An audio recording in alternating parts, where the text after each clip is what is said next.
ላንቺ ክብር መኖሩን እንጂ ዝና ስምሽን ጠብቄ ያደራ ቃልሽን በትኖማ እጅ መስጠት የታው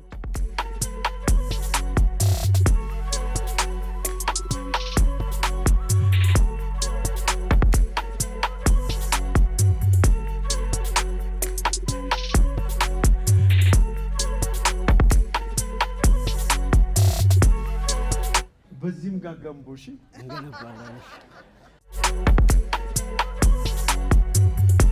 የተደረገላችሁ ታዳሚያንና የክብር እንግዶች፣ ክቡራትና ክቡራን የጥበብ ቤተሰቦችና የዚህ ታሪካዊ ማዕከል ደጋፊዎች እንኳን ለጣይቱ የባህልና ትምህርት ማዕከል ምረቃ አንደኛ ዓመት በሰላም አደረሳችሁ።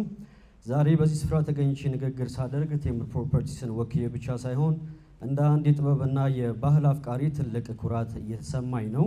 ጥበብ የሀገር ማንነት መገለጫ፣ የታሪክ ማህደርና የትውልድ መቅረጫ መሳሪያ ናት። ይህ ማዕከል ደግሞ ባለፉት ዓመታት ውስጥ የኢትዮጵያን የጥበብ ዘርፍ ለማለምለምና ወጣት ተሰጥኦዎችን ለማፍራት የሄደበት ርቀት የሚደነቅ ነው። ከዚህ ባለፈም በውጭ ሀገራትና በሀገር ውስጥ በሚገኙ የጥበብ ሰዎች መካከል የኪነ ጥበብ ድልድይ ለመሆን ያደረጋቸው እንቅስቃሴዎችም እንደዚሁ አድናቆት የሚቸራቸው ናቸው።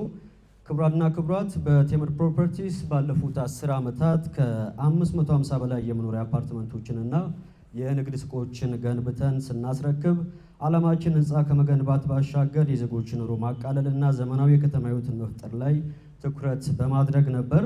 አሁንም የውጥረታችን ቀጥሎ በዚህ ዓመት ብቻ ከ1200 በላይ የባለቤትነት ካርታዎችን ለደንበኞች ለማስረከብ በዝግጅት ላይ እንገኛለን። በተለያዩ ሳይቶቻችን የሚገኙ በርካታ ፕሮጀክቶችን ከ4 እስከ 8 ወር ባሉ ጊዜዎች ውስጥም አጠናከር ለማስረከብ ሌት ተቀን እየሰራን እንገኛለን። ከቦሌ እስከ ሳር ቤት፣ ከቄራ እስከ ካሳንቺስ፣ በቡልጋሪያ አቧሬና ሌሎችም ሳይቶች የጀመርናቸው አዳዲስ ፕሮጀክቶች በቀጣይ የት እንገንባላችሁ የሚለው ፍልስፍናችንን የደንበኞቻችንን ፍላጎት ማዕከል ያደረገ መሆኑንም ማሳያ መሆኑን ያረጋግጣል። ነገር ግን አንድ ሀገር ህንፃና መንገድ ብቻ ስላላት ሙሉ አትሆንም። ህንፃዎች ውስጥ የሚኖረው ህዝብ ባህሉንና ጥበቡን ሲያውቅ፣ ማንነቱን ሲያከብርና በስነ ጽሁፍና በኪነ ጥበብ ሲታነጽ ነው ሀገር የምትገነባው። ቴምር ፕሮፐርቲስም ከዚህ ቀደም የጣይቱ የባህልና ትምህርት ማዕከል እድሳት ላይ ድጋፍ በማድረግ አጋርነቱን የገለጸውም ለዚሁ ነው።